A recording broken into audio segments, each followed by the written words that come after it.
આજરોજ લીલિયા ગામના આગેવાન કિરીટભાઈ તેમજ જયસુખભાઈની આગેવાનીમાં તમામ ગામ લોકોએ ઇકો ઝોનનો આજે વિરોધ કરેલો તેમજ માં નવદુર્ગાના સાનિધ્યમાં તમામ બાળાએ સ્ટેન્ડી રાખી ઇકો ઝોન હટાવો તેના નારા સાથે લીલિયા ગામના તમામ ગામજનોએ આ ઇકો ઝોન નાબૂદ કરવા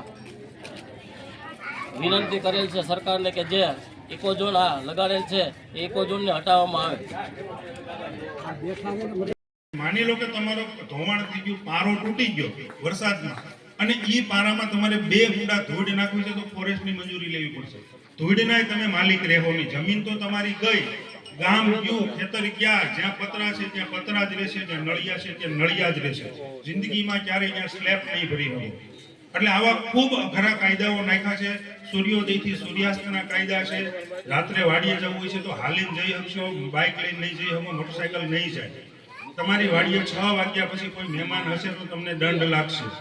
તમારી ખુદની વાડીએ તમારા આપણા કોઈ હાળા આવ્યો હોય કે જીજાજી આવ્યો હોય તો વાડીએ 6 વાગ્યે એને રવાના કરી દેવો પડે તો હવે તમે ઘરે ભેગા થાવ। એટલે આવા ખૂબ અઘરા કાયદાઓ છે। તો આ કાયદાઓને નાબૂદ કરવા માટે અમે નીકળ્યા છીએ, એમ તમે પણ નીકળો, ગામે ગામ જગાડો।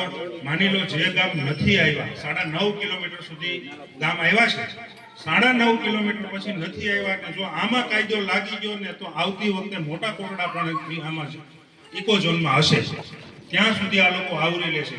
એટલે આ જ્યાંથી હેડ્યું છે ને ત્યાંથી જ કાપવું છે અને હડવા જ નથી દેવું।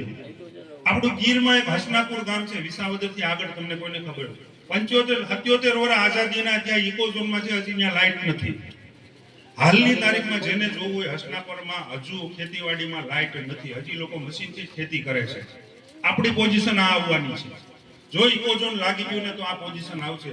માટે બધાને હાથ જોડી વિનંતી છે કે બધા નીકળો, જેટલો બને એટલો પ્રચાર કરો, જેટલા બને એટલા। ઘણી બધી વેબસાઇટો છે એની ઉપર વિરોધ કરી શકો છો, કે ગામ લોકો વિરોધ કરી શકે છે, બીજાને જગાડી શકે, તો આમાં જગાડવાનો પ્રયાસ કરવાનો છે।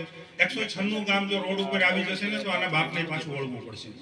એટલે નીકળવાની જરૂર છે, તો નીકળો। તમને આગ્રહ કરીએ છીએ કે આવો, આ સરકારની સામે આપણે એક આંદોલન કહીએ તો આંદોલનને, અરજી કહીએ તો અરજી, આજીજી કહીએ તો આજીજી સરકાર સામે કરી અને ઇકો ઝોનને રોકી અંબે માત કી જય। અમે લીલિયા ગામના આગેવાન અમે આ ઇકો ઝોનનો ફૂલ વિરોધ કરીએ છીએ। અમારે આ વસ્તુ જોઈએ નહીં। અમારે અત્યારે ફોરેસ્ટ ખાતાની નથી સત્તા તો અમને પરેશાન કરે છે, તો આવી જતા પછી અમે ખેડૂતો ખૂબ હેરાન થવાના છીએ। એટલા માટે અમે આનો ખૂબ જનથી અમે એનો વિરોધ કરીએ છીએ। અમારું લીલિયા ગામ આખું વિરોધમાં છે કે ઇકો ઝોન લાગુ ના પડે।